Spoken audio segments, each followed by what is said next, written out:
విజయవాడ నగరం వెలవెలలాడుతోంది. ఎడతెరిపి లేకుండా కురిసిన భారీ వర్షంతో వాగులు, వంకలు, కాలువలు పొంగి పొర్లాయి. బుడమేరు వాగు ఒక్కసారిగా పొంగింది. ఒక్కసారిగా విజయవాడ సిటీపై విరుచుకుపడింది. దీంతో టెంపుల్ సిటీ బస్తీలన్నీ కూడా జలమయమయ్యాయి.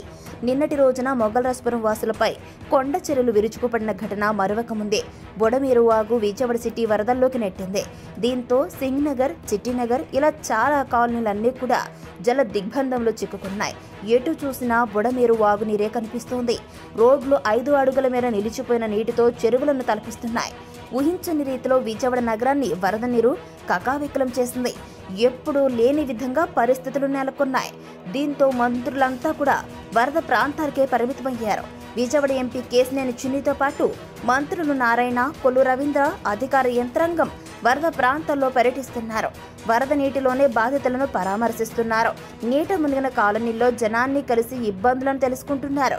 ప్రజలకు ధైర్యం చెబుతున్నారు. వరదల్లో భయపడొద్దని, అండగా ఉంటామని భరోసా ఇస్తున్నారు.